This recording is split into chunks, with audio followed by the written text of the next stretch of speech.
Just before Fall Guys came out, we discussed the creation of one of its hardest minigames, Slime Climb, with lead game designer Joe Walsh and junior level designer Joseph J.J. Jewson. 2 months later, on the eve of Fall Guys Season 2, we invited the pair back to talk through a level that might just take Slime Climb's crown. This is how Mediatonic created Night Fever, your new favourite level to fear.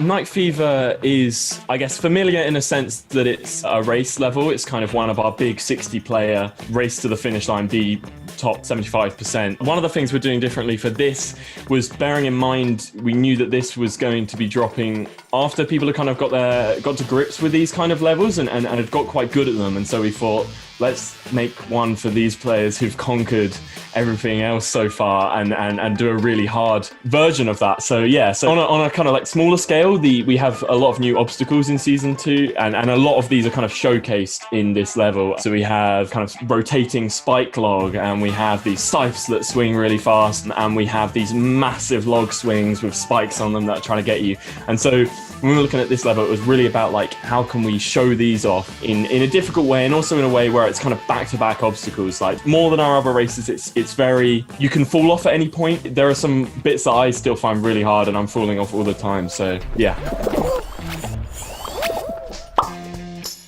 There are just a couple of obstacles in game shows that we'd seen when we were researching Fall Guys in general. So like one of the things we looked at is Richard Gere in The First Night, I believe it's called, goes through this epic swinging obstacle course of like swinging scythes, and that was in our brains. That's pretty good. We should probably use that. And then the other one is this TV show called Raven that used to exist back in the day, and it had this thing called The Way of the Warrior, where the person who was like rubbish at Raven would get a go at completing this obstacle course in order to qualify. Like for those who don't know, it's like a kids TV show with like a high fantasy style stuff and an amazing Scottish host, and it's just like a great obstacle course with some really scary looking obstacles. And I think we just had really good ideas for medieval obstacles that felt too good to put into the launch game, because it felt like we could do a whole season just around medieval stuff. And I think Night Fever is like a greatest hits of all of our favorite medieval obstacles from these shows that we like. The first step of kind of working on a level like this was basically taking those obstacles and brainstorming around different sections that would fit them. There are some obstacles that it feels very natural, like what you're going to be doing with them. For the scythe, for example, we're like, well, you're going to be running through, at least to start with, you're going to be running through a row of these scythes. And then it was kind of like, okay, well, how do we make that interesting? How do we make that feel like Fall Guys? Because we obviously still want it to feel like it's a game show and this is an obstacle course. So I spent a few days doing that and kind of put together a document of just like, these are some ideas for sections. The obstacle designs were so good that it was like, they kind of made themselves, like a lot of this. We realized quite early on that what we were doing through the ones that I'd chosen, there was a lot of basically balancing. And it was just kind of like, oh, well, you're either running along a beam and avoiding scythes, or you're running along a beam and avoiding the swinging log, or you're running across this spike log. And it's like, okay, well, it's a bit overboard on balancing. We then kind of took it back a little bit and looked at different ways to use these obstacles that weren't necessarily just about staying on a tight beam. One of the things I knew at the start of, even actually before we started, probably before we even had the obstacles, was I knew that I wanted a drop halfway through the level, and like a slimy drop, like kind of reverse to the end of Hit Parade, where you're going up and there are the things move across. It's like, let's give people the opportunity to just go down. It's a fun moment halfway through. And so that kind of formed the basis of the structure.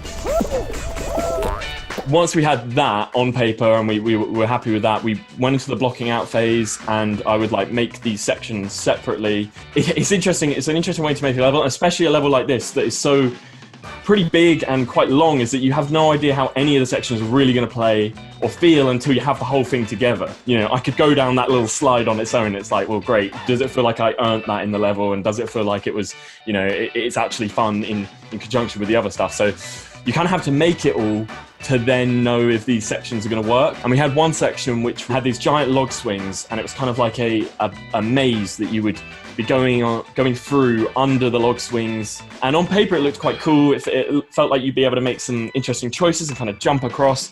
And then when I actually got in editor, like, I mean, it was a very, it probably should have been something I saw before, but like, the log swings were just hitting each other because they were massive and there's no space. And so it was just it was so cramped, and it just didn't really work as a section, and I was kind of playing around with it a bit. But I think you get that kind of inherent feeling now. I think having worked on these levels for a long time, we just know like this doesn't feel Fall Guys, and it's not going to work. I think we realised like we don't need that many because they're so big and so tricky to get past that 2 is enough. So we kind of like, we have this massive half pipe with loads of holes in it, and you've got to avoid these giant log swings. And I think it's much more enjoyable than the original section we wanted to make. It's like more of a skill check, I think, this one. Like it's definitely harder, and I think it creates this nice image of like storming the castle, which is something we talked about really early on, is that we wanted the finish line to be these 2 big crenellated towers, and it's like a horde of badly dressed, wacky, overweight Fall Guys charging through. You know, it just seemed like the right thing, and we kind of wanted to, just for this one at least, really like funnel players together and have them getting in each other's way and tripping over each other and stuff like that.